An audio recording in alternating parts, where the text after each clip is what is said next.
and we continue our service with the readings. Our first reading comes from Exodus. I'm going to tell you now, the Exodus reading is what I am going to preach on. All right? So pay a little more attention to it. It's part of a larger story that's going on that will fill in a little bit. But we're going to use the Exodus story as the basis for this sermon. A reading from Exodus chapter 16, verses 2 through 4, 9 through 15. The whole congregation of the Israelites complained against Moses and Aaron in the wilderness.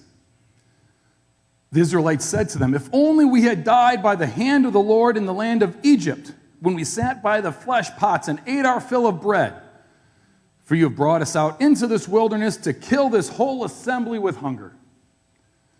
Then the Lord said to Moses, "I am going to rain bread from heaven for you, and each day the people shall go out and gather enough for that day. And that way I will test them, whether they will follow my instruction or not." Then Moses said to Aaron, "Say to the whole congregation of the Israelites, 'Draw near to the Lord, for he has heard your complaining.'" And as Aaron spoke to the whole congregation of the Israelites, they looked toward the wilderness, and the glory of the Lord appeared in the cloud. The Lord spoke to Moses and said, "I have heard the complaining of the Israelites. Say to them, at twilight you shall eat meat, and in the morning you shall have your fill of bread. Then you shall know that I am the Lord your God." In the evening quails came up and covered the camp, and in the morning there was a layer of dew around the camp. When the layer of dew lifted, there on the surface of the wilderness was a fine, flaky substance, as fine as frost on the ground. And when the Israelites saw it, they said to one another, "What is it?" For they did not know what it was. Moses said to them, "It is the bread that the Lord has given you to eat." Word of God, word of life. Thanks be to God. Please stand as you're able for the reading of the gospel.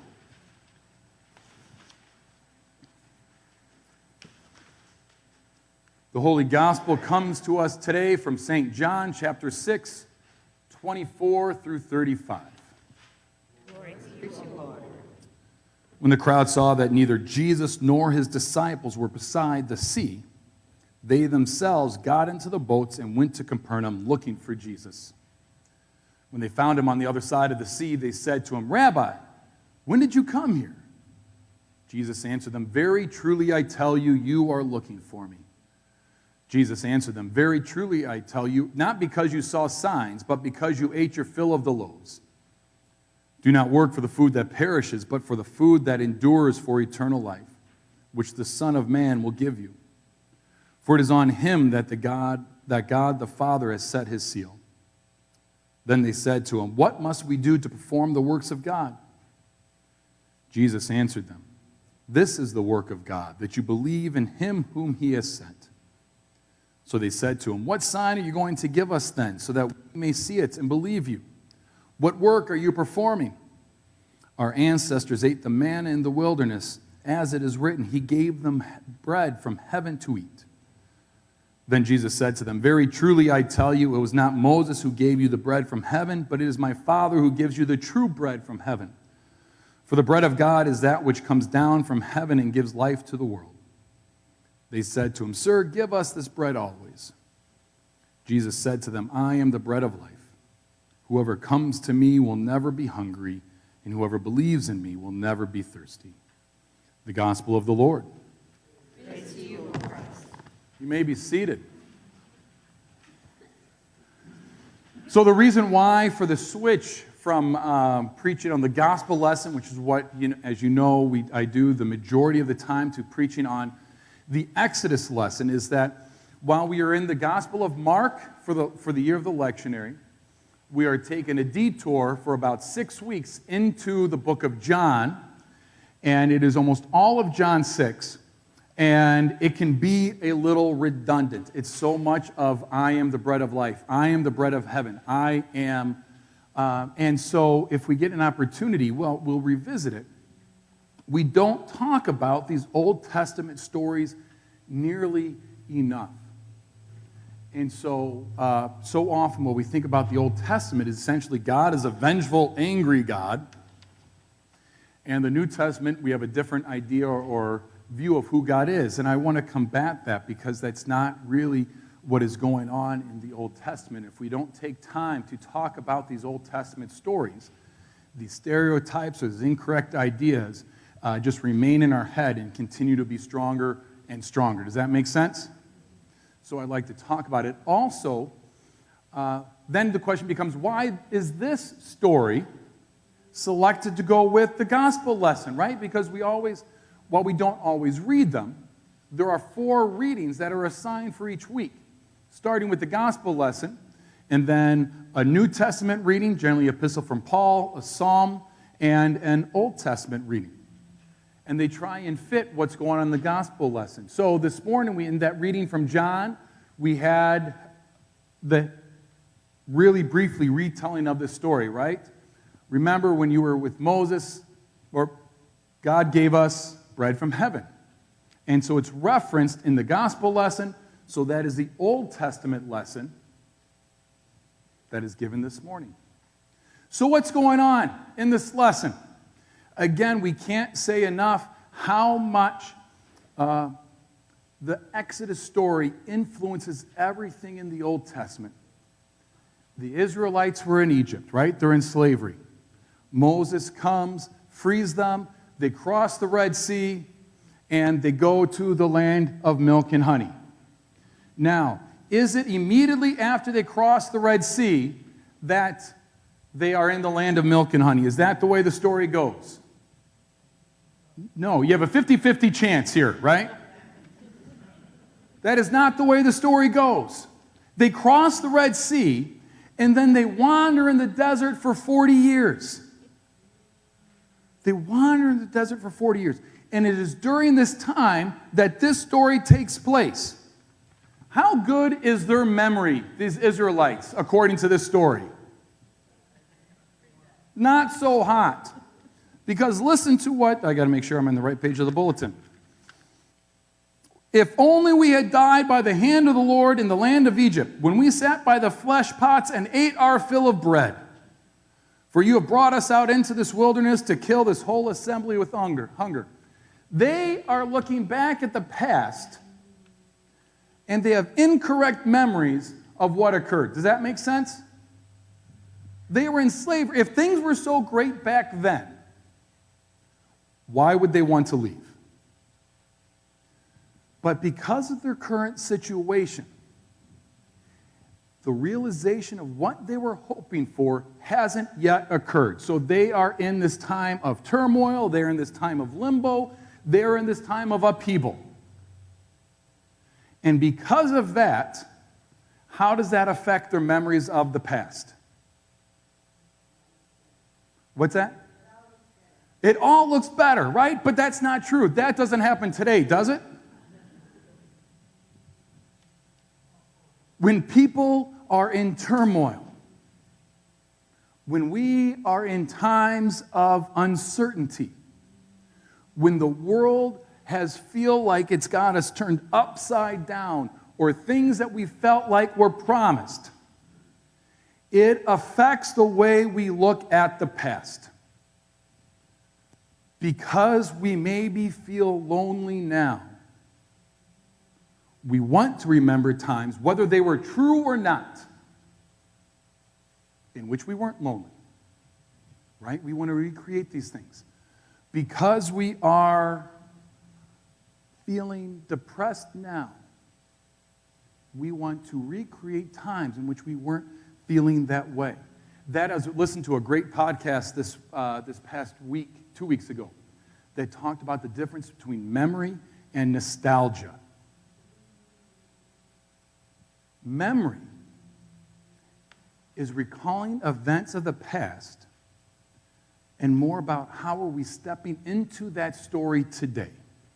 Does that make sense? What occurred then, and how is that impacting us now? Nostalgia, while it can be good, right? It's always fun to look back on old times and, be flooded with memories, right? That's not a bad thing. And nostalgia has a negative effect to it as well, in which Nostalgia isn't even necessarily best on actual events. It is based more on emotion. What do you wish you had? And how can we create memories to give us what we feel we're lacking now? Does that make sense? That is what is going on in this passage of the Old Testament. The people are in this time of transition. They're in limbo, or we've used this term over this last year, liminal space. We aren't what we once were, and we aren't what we are becoming. We're moving through. How many people like that uneasy, unsettled, transitional feeling? We either want to move through it as fast as possible and not do the real work that it requires to be healthy, or we want to revert back to what we think was.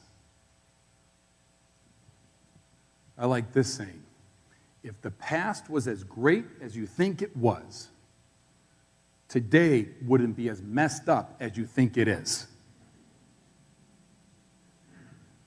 Does that make sense? If the past was really that great, then today wouldn't be that bad. Sometimes I feel like you hear me say the same thing over and over, and I'm going to come to it again. As Christians with a Lutheran understanding of the Christian faith, are we theologians of the cross or theologians of glory? Theologians of the cross.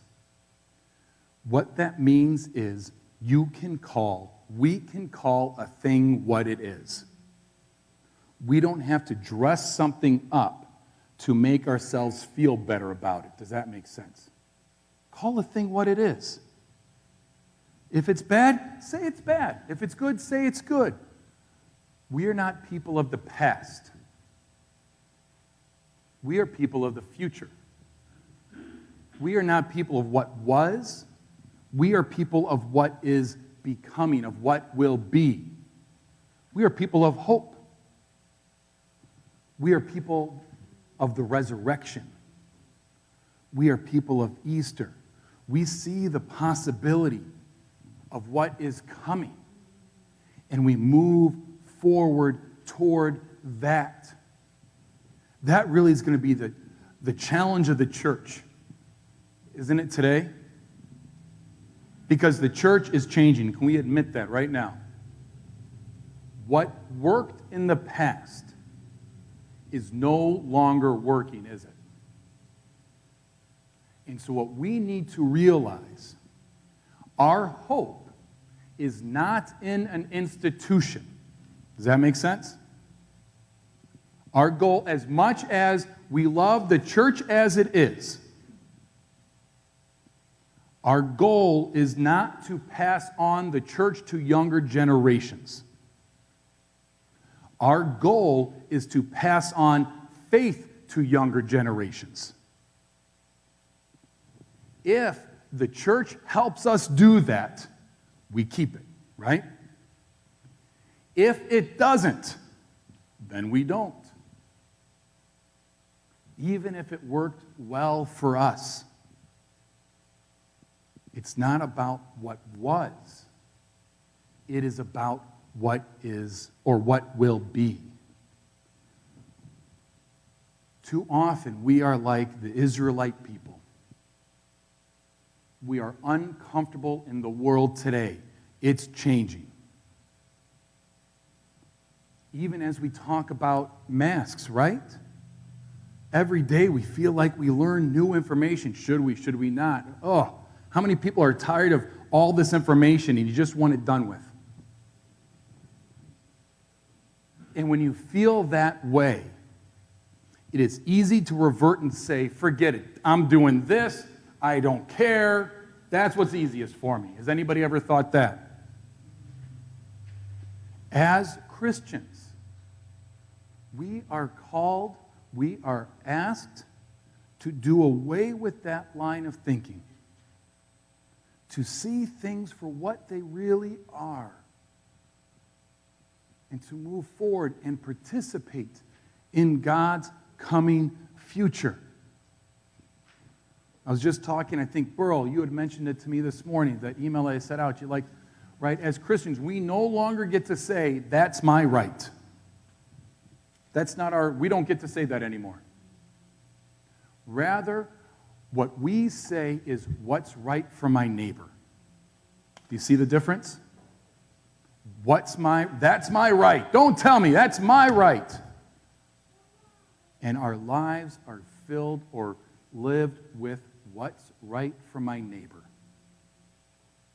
And we trust what's right for my neighbor is also what's right, what's best for me. And I think we can look to Christ on the cross. I don't think Jesus really wanted to die. If you look at 3 of those gospel lessons, right? 4th one, John, we can talk about that. Christ's last words on the cross were, my God, why have you forsaken me? Where are you in this? Right? And yet Christ does what's best for all of us. How can we emulate Christ, knowing we are loved, hoping in what will be, and letting that guide us in our life today? That is the hope, that is the mission, that is the goal of the church. May we live into that goal, hope, and mission to the best of our ability today, tomorrow, and every day that is to come. Amen.